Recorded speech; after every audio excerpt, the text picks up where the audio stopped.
So hello friends, आज हम polity के साथ इधर हैं. Basically I was just going through my notes, so I thought कि कर देते हैं इसे भी. सो आई डोंट थिंक कि ऐसे कोई भी आपको प्रिपेयर करवाएगा ये टॉपिक. सो बेसिकली वैसे तो कॉन्स्टिट्यूशनल बॉडीज बहुत आसान टॉपिक है. आप लक्ष्मीकांत से करोगे तो आपको इजीली समझ भी आ जाएगा. लेकिन आई डोंट थिंक कि इस तरीके से आपको नोट्स प्रिपेयर करके या फिर आपने कभी प्रिपेयर करने का सोचा होगा. But I am still thinking कि ये जो अप्रोच है ये आपको काफी हेल्प करेगा, क्योंकि ये थोड़ा सा कंफ्यूजन हो जाता है कि जब आप हर एक कॉन्स्टिट्यूशनल बॉडी का आप टेन्योर पढ़ रहे हो, और वहां से क्वेश्चन हर एक सिंगल लाइन से बनने के चांस होते हैं, as you know, specially pre में, क्योंकि सभी फैक्ट्स इंपॉर्टेंट हो जाते हैं अप्रोक्स. तो मैंने बेसिकली क्या किया है कि मैंने सभी के जितने भी मेजर पार्ट थे उन सबको एक जगह लिख लिया है, और हार्डली 3 शीट्स में कॉन्स्टिट्यूशनल बॉडीज का आपका टॉपिक कवर हो जाएगा. So be with me till the end of this lecture and trust me. उसके बाद जब आप इन्हें रिवाइज करोगे तो उसके बाद आपको लास्ट में जब प्री के टाइम पर आप प्रिपरेशन करोगे, don't go for anything else in these 3 sheets, and you will be there with all other students who are in this race कि आपको सब कुछ आता है. So let's start. So our first constitutional body is first of all you need to know कि actual में constitutional bodies होती क्या है. So constitutional bodies are nothing but those bodies जो जिनके लिए जो provision है वो constitution में दिया गया है. So these are our constitutional bodies. अब ये अमेंडमेंट करके कॉन्स्टिट्यूशन में तब भी दिया जा सकता है, या फिर ये हो सकता है कि पहले से वहां पर प्रेजेंट हो. तो this you need to know. Coming to our first constitutional body, that is election commission of India. इसका प्रोविजन दिया गया है आर्टिकल 324 में. कंपोजिशन की अगर हम बात करते हैं तो 3 इलेक्शन, इसका कंपोजिशन एक्चुअली चेंज होता रहा है विद टाइम. फॉर एग्जांपल जब यूनिवर्सल सफरेज लाया गया तब इसमें इंक्रीमेंट कर दिया गया था. सबसे पहले जो था हमारे पास केवल एक चीफ इलेक्शन कमिश्नर होता था. टाइम के साथ साथ इसकी कंपोजिशन चेंज होती रही. फिलहाल जो स्टेटस है इसका वो ये है कि इसमें 3 इलेक्शन कमिश्नर होंगे और एक चीफ इलेक्शन कमिश्नर होगा. अपॉइंट करेगा इसे प्रेसिडेंट. जिस कमेटी की रिकमेंडेशन पर इसे अपॉइंट किया जाता है वो अभी रिसेंट में चेंज हो गई थी लास्ट ईयर अमेंडमेंट के कारण. इसके ऊपर अच्छा खासा बवाल भी हुआ था, क्योंकि जो कंपोजिशन करने के लिए जो जिन की रिक्वायरमेंट दी गई थी वहां पर ये था कि जो पावर है वो सेंट्रल गवर्नमेंट के हाथ में आ जाएगी कहीं ना कहीं. तो इस कमेटी में होते हैं वेट अ मिनट. सो यहाँ अपॉइंट करने के लिए इसमें जो कमेटी है जिसके रिकमेंडेशंस पर चीफ इलेक्शन कमिश्नर अपॉइंट होते हैं, उस कमेटी की कंपोजिशन पहले तो ये थी कि उसमें एक प्राइम मिनिस्टर होंगे, एक चीफ जस्टिस ऑफ इंडिया होंगे, एंड देन एक हमारे लीडर ऑफ अपोजिशन होंगे, या फिर लार्जेस्ट अपोजिशन पार्टी है उसका लीडर होगा. लेकिन अभी रिसेंटली इसमें अमेंडमेंट किए गए थे. उस अमेंडमेंट के थ्रू ये बोला गया था कि चीफ जस्टिस ऑफ इंडिया का जो प्लेस है वो कैबिनेट सेक्रेटरी ले लेंगे, और जो कमेटी का मेजोरिटी वोट जिसको जाएगा उसे इलेक्ट किया जाएगा as a chief election commissioner. तो यहाँ पर प्रॉब्लम ये है कि जो कैबिनेट सेक्रेटरी है और जो हमारे प्राइम मिनिस्टर है वो अगर यहाँ पर आ जाते हैं तो ये प्रोसेस जो है वो उतना फेयर नहीं रहेगा. ये यहाँ पर चीजें प्रॉब्लम क्रिएट कर रही थी. This you need to know. Coming to age, constitution में ना कोई एज दी गई है ना कोई क्वालिफिकेशन दी गई है. This you need to know here. आप इन्हें थोड़ा सा चेंज कर लोगे कि अपॉइंट कैसे होगा. यहाँ पर अमेंडमेंट किया गया है जिसे मैं हाईलाइट कर रही हूँ, वहां पर आप एक बार चेक करोगे. टर्म की अगर हम बात करते हैं तो 6 साल या फिर 65 year till 65 year of age वो सर्व करेंगे. कॉन्स्टिट्यूशन में ये भी नहीं दिया गया है. जो भी पहले हो जाता है या तो 6 साल या तो 65 ईयर्स. वो यहाँ पर वैलिड रहेगा। सैलरी की अगर हम बात करते हैं तो वो सर्विस कंडीशंस प्रेसिडेंट डिसाइड करते थे, लेकिन रिसेंट अमेंडमेंट में ये प्रोविजन दिया गया था कि जो हमारे सुप्रीम कोर्ट के जज हैं उनके इक्विवेलेंट सैलरी इन्हें दी जाएगी। रिजाइन करेंगे प्रेसिडेंट को। रिमूव कैसे कर सकते हैं इन्हें, तो सेम प्रोसेस होगा जो सुप्रीम कोर्ट जज के लिए फॉलो किया जाता है, वही प्रोसेस यहाँ पर भी फॉलो होगा। स्पेशल मेजोरिटी की रिक्वायरमेंट होगी दोनों हाउसेस में। अब ये जो मेजोरिटीज हैं ये हम अलग से कवर कर लेंगे अगर आप कहोगे तो, otherwise you can go to your Laxmikanth, वहां पर आप पढ़ते हो कि सिंपल मेजोरिटी क्या है और स्पेशल मेजोरिटी क्या है, तो ये आप वहां पर पढ़ते हो। एक ऐसी भी मेजोरिटी होती है जहाँ पे आपको स्टेट का भी कंसेंसस चाहिए होता है, कंसेंट चाहिए होता है। इसके अलावा फर्दर एम्प्लॉयमेंट की अगर हम बात करें तो उसके लिए इन्हें अपॉइंट किया जा सकता है। Coming to our next constitutional body, that is UPSC, union public service commission. Article 315 से 323 में इसका मेंशन मिलता है। एंड अगर हम अपॉइंटमेंट की बात करें तो प्रेसिडेंट अपॉइंट करते हैं।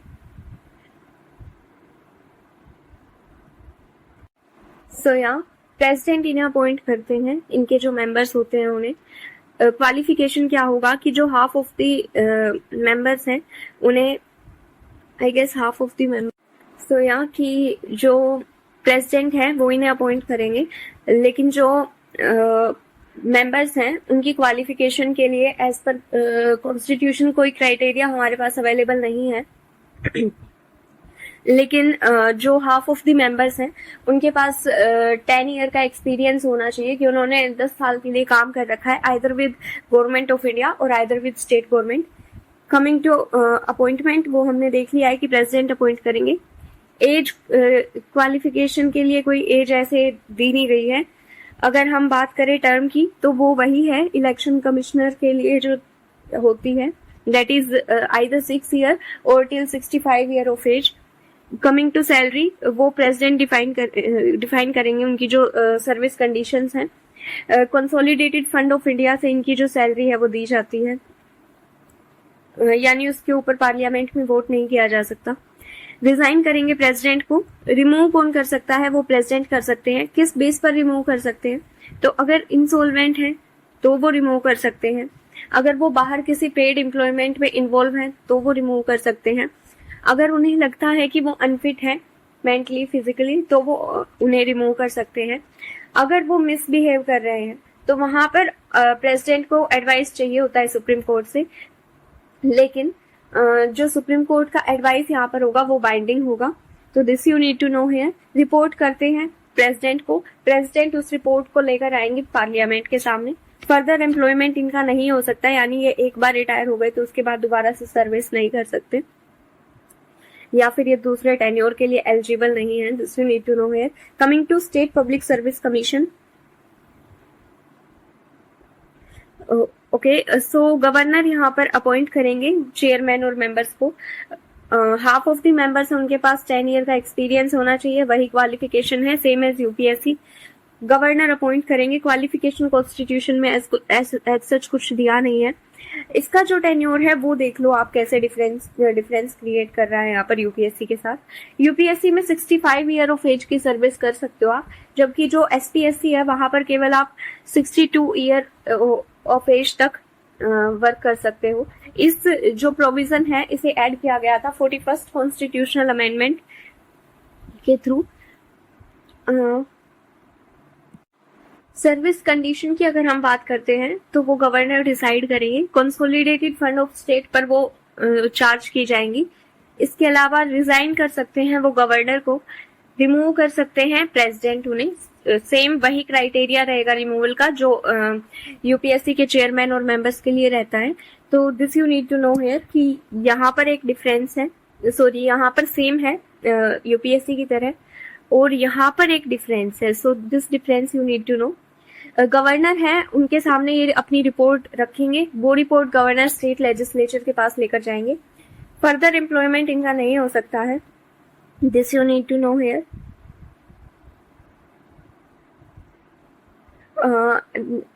Also one more thing here you need to know कि जो SPSC है उसे उसकी जो एडवाइस है वो ली जाती है, उसका ओपिनियन लिया जाता है जब हम जुडिशियल सर्विसेज में अपॉइंटमेंट करते हैं, एक्सेप्ट फॉर डिस्ट्रिक्ट जज, वहां पर ये इनका ओपिनियन लिया जाता है. Coming to our next body that is joint service, that is for अगर हम 2 या 2 से ज्यादा स्टेट के लिए एक कमीशन लेकर आ रहे हैं तो ये JSPSC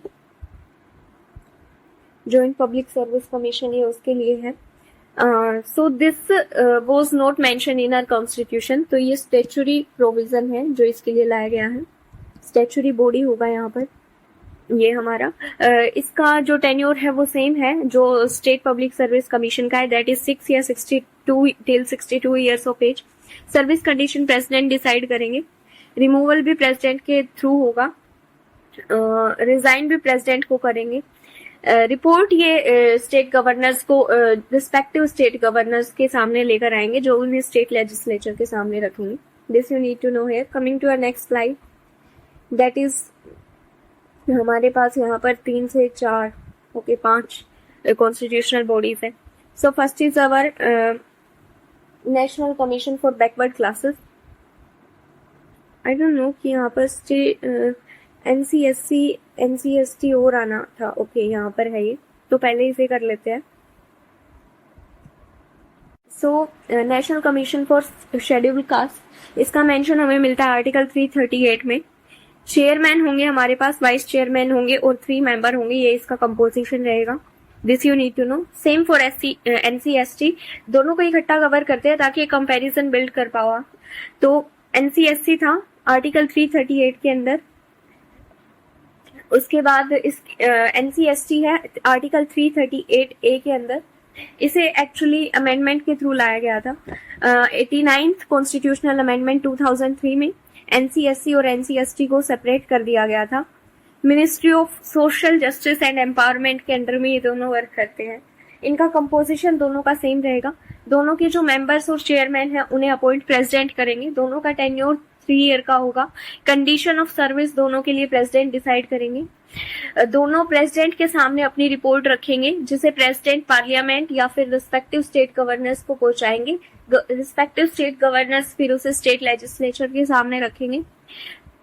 अगर हम फर्दर एम्प्लॉयमेंट की बात करें तो ये 2 टर्म के लिए एलिजिबल होते हैं, यानी एक बार इलेक्ट होने के बाद दोबारा इनका टेन्योर खत्म होने के बाद दोबारा इन्हें इलेक्ट किया जा सकता है, but not more than for 2 terms. Coming to our NCBC commission, that is National Commission for Backward Classes. इसका भी कंपोजिशन सेम रहेगा. इसका जो कॉन्स्टिट्यूशन किया गया था, इसे बनाया गया था, वो 102nd कॉन्स्टिट्यूशनल अमेंडमेंट 2018 के थ्रू बनाया गया था. फिर उसके बाद 105th कॉन्स्टिट्यूशनल अमेंडमेंट आया जिसके अकॉर्डिंग स्टेट गवर्नमेंट अपनी लिस्ट प्रिपेयर कर सकती है बैकवर्ड क्लासेस के लिए. कंपोजिशन की अगर हम बात करते हैं तो चेयरपर्सन, वाइस चेयरपर्सन और 3 मेंबर यहाँ पर होंगे. Okay, one thing you need to know here is कि अभी रिसेंट में जो स्टेटस चल रहा है कि सुप्रीम कोर्ट ने एडवाइजरी दी है कि हमें जो SC कम्युनिटी, SC क्लासेस की जो लिस्ट है वहां पर सब कैटेगराइजेशन की जरूरत है. जैसे हम OBC में हमारे पास क्रीमी लेयर है, वैसे ही SC कैटेगरी में लाने के लिए उन्होंने एडवाइजरी दी है. So coming to our appointment process, NCBC के भी चेयरमैन और मेंबर्स को प्रेसिडेंट अपॉइंट करेंगे.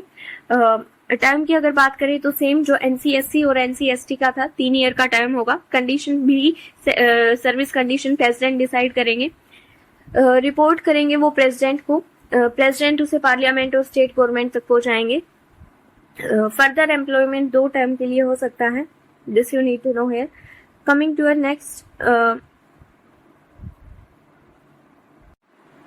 our next topic, that is special officer for linguistic minorities. इसका प्रोविजन आर्टिकल 350B में मिलता है हमें. रीजनल ऑफिसर्स भी हैं हमारे पास, वो बेलगांव, चेन्नई और कोलकाता में है. उन्हें जो हेड करता है वो असिस्टेंट कमिश्नर होता है. हेडक्वार्टर हमारा दिल्ली में है. मिनिस्ट्री ऑफ माइनॉरिटी अफेयर्स के अंडर ये आता है, कि उसके अंडर ये वर्क करता है। जो ये आर्टिकल 350B है, इसे ऐड किया गया था 17th कॉन्स्टिट्यूशनल अमेंडमेंट 1956 के थ्रू। अपॉइंट करेंगे इन्हें प्रेसिडेंट। कॉन्स्टिट्यूशन में एज के लिए कोई दिया नहीं गया है प्रोविजन। टर्म भी कॉन्स्टिट्यूशन में नहीं दिया गया है। सैलरी कॉन्स्टिट्यूशन में नहीं दिया गया है। अब ये क्वेश्चन आ सकते हैं यहाँ से कि हाँ ये चीज कॉन्स्टिट्यूशन में मेंशन है, that's why I have mentioned here कि ये चीजें कॉन्स्टिट्यूशन में नहीं दी गई है। रिपोर्ट करेंगे ये प्रेसिडेंट को through our union minority affairs minister. वो उन्हें पार्लियामेंट और स्टेट गवर्नमेंट के सामने रखेंगे। Coming to next part, that is attorney general of India. इसका जो प्रोविजन है वो आर्टिकल 76 के अंडर में है। जो अटॉर्नी जनरल ऑफ इंडिया है उन्हें रिस्ट्रिक्ट नहीं किया गया है कि वो अपने प्राइवेट प्रैक्टिस नहीं कर सकते हैं।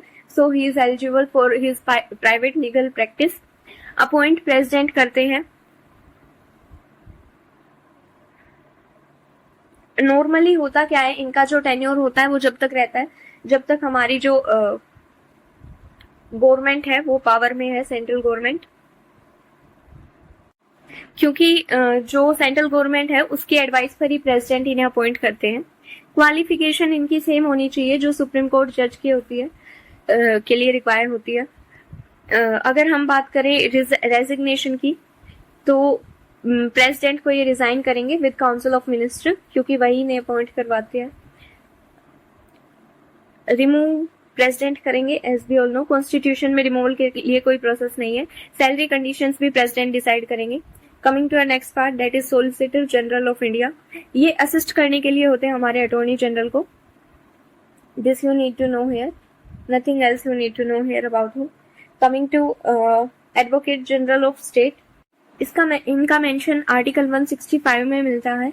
ये इक्विवेलेंट होते हैं अटॉर्नी जनरल ऑफ इंडिया में। फॉर एग्जांपल, जैसे सेंटर में अटॉर्नी जनरल है हमारे पास, वैसे ही स्टेट में ये सबसे इम्पोर्टेंट होते हैं। गवर्नर इन्हें अपॉइंट करता है। इनका क्वालिफिकेशन हाई कोर्ट जज के इक्विवेलेंट होना चाहिए। कॉन्स्टिट्यूशन में इनके टर्म के लिए कोई प्रोविजन नहीं है। सैलरी कंडीशन इनकी गवर्नर डिसाइड करेंगे और ये रिमूव इन्हें गवर्नर कर सकते हैं। काउंसिल ऑफ मिनिस्टर के साथ ही अपना रेजिग्नेशन दे देते हैं, क्योंकि उन्हीं के एडवाइस पर इन्हें अपॉइंट किया जाता है। कॉन्स्टिट्यूशन में इनके रिमूवल के लिए कोई भी प्रोसेस नहीं दिया गया है। Coming to our last slide, इसमें हमें बस दो चीजें देखनी है।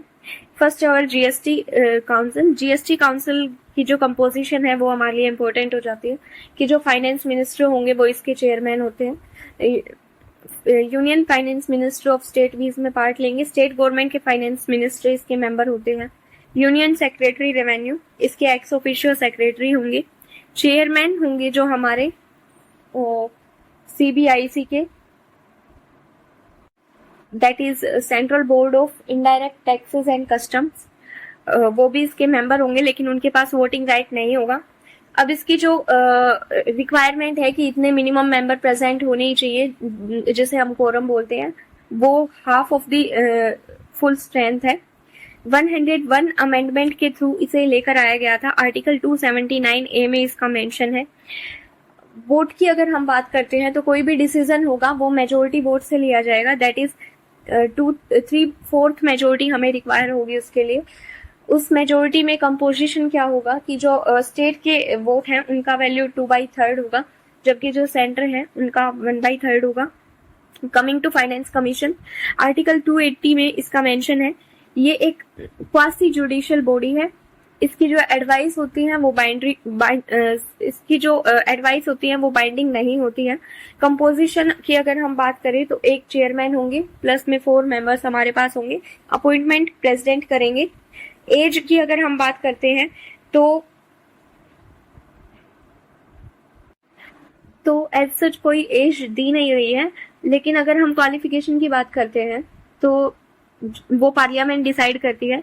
तो जो चेयरमैन है हमारे पास, उनके पास एक्सपीरियंस होना चाहिए, उनके पास नॉलेज होनी चाहिए या फिर स्पेशल नॉलेज होनी चाहिए इकोनॉमी से related. So these will be the qualifications. Report की अगर हम बात करें तो वो प्रेसिडेंट को रिपोर्ट करेंगे, जो उसे पार्लियामेंट के सामने रखेंगे। फर्दर एम्प्लॉयमेंट इनका किया जा सकता है। This you need to know here. So just revise these 3 slides again and again. ज्यादा करो इसे, 3 दिन के लिए अपनी दीवार पर चिपका के रखो, and you will be there on the mark, जहां पर आपको पता होगा कि आपको क्या रिक्वायरमेंट है, कैसे करने का. आई डोंट थिंक कि this copy I will upload on the Telegram channel. I hope it will be helpful for you, and yeah, thanks for attending this lecture. I hope it will be helpful for you.